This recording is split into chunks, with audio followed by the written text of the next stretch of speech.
Bom dia, gente. Assim, hoje eu vou falar sobre um caso muito escabroso na justiça brasileira para falar sobre religião, né? Também. Um caso que envolveu bispos e pastores da Igreja Universal do Reino de Deus lá na Bahia.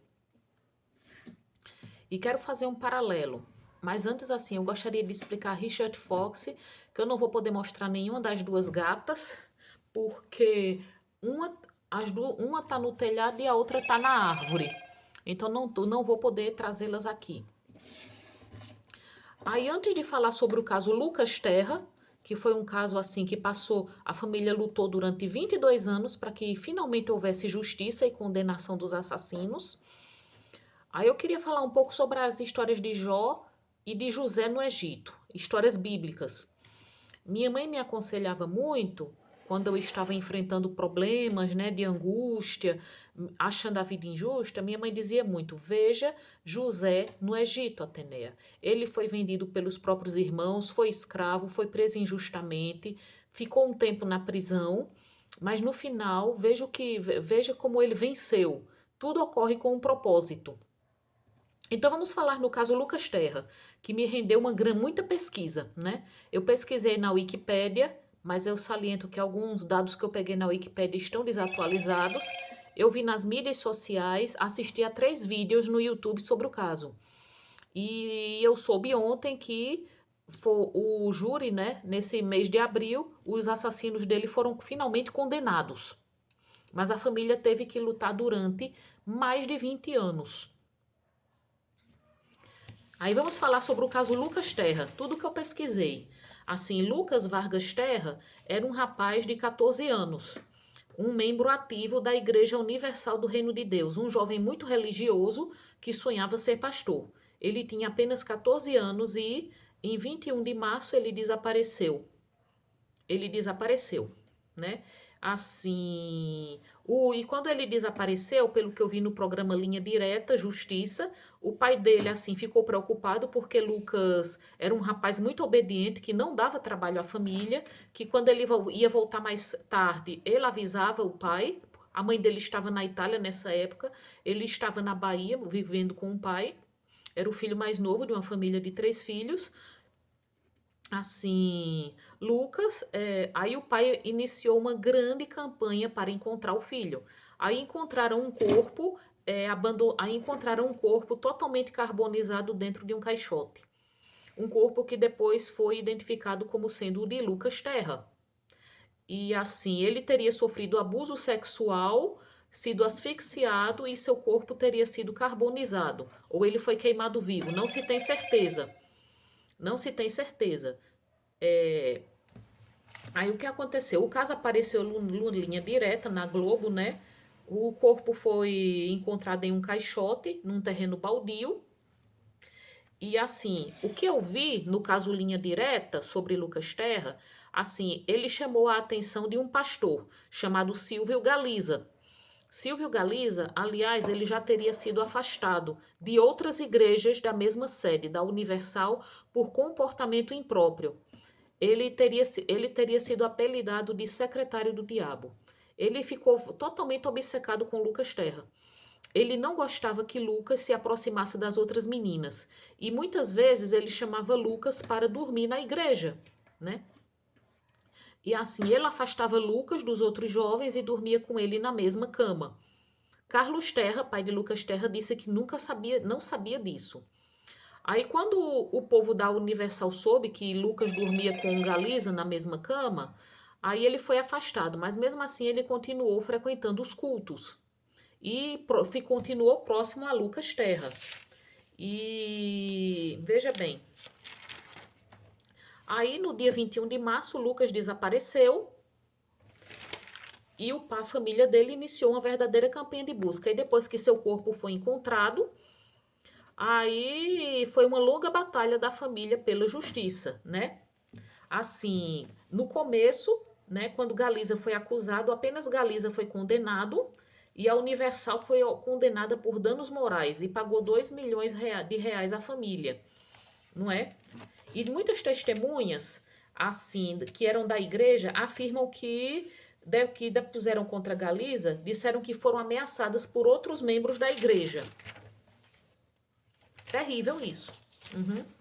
Assim, uma equipe de reportagem do jornal à Tarde também foi ameaçada por membros da Igreja Universal do Reino de Deus por ordem do bispo João Leite. Carlos Terra, o pai de Lucas, também foi ameaçado e Tony Costa, amigo de Carlos Terra, entrou no programa de proteção à testemunha em 2003, né? Porque Lucas morreu em 2001. E os assassinos dele foram condenados a este ano, 2023. 22 anos depois, a família viu a justiça ser feita. Imagine se a família fosse simplesmente confiar na justiça divina. Em outubro de 2001, né, o inquérito policial foi concluído e Silvio Galiza foi acusado pelo crime, mas sua prisão não foi decretada. E a prisão dele só foi decretada depois de Carlos Terra acampar na porta do Ministério Público. Os pais de Lucas recorreram a ONGs de defesa dos direitos humanos e ao Ministério da Justiça. Carlos Terra entregou uma carta à ONU protestando contra a demora do julgamento e perguntando como é que Silvio Galiza, que vivia na periferia, tinha acesso a um dos advogados mais caros do Brasil. Silvio, ele foi condenado em 9 de junho de 2004 a 23 anos e 5 meses de prisão, mas, após recurso, esses anos foram reduzidos para 18 e depois para 15. E o tribunal considerou o caso como homicídio triplamente qualificado.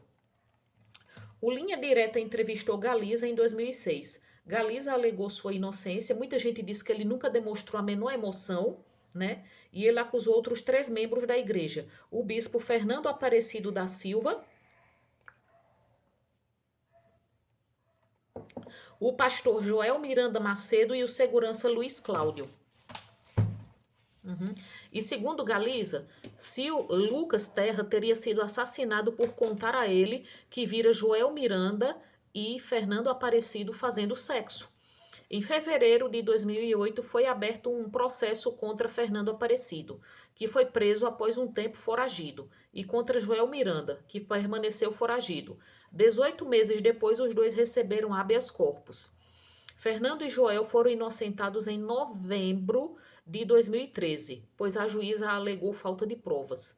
A família de Lucas recorreu e, em setembro de 2015, o Tribunal de Justiça da Bahia julgou o recurso, com os desembargadores decidindo por unanimidade que eles fossem a júri popular.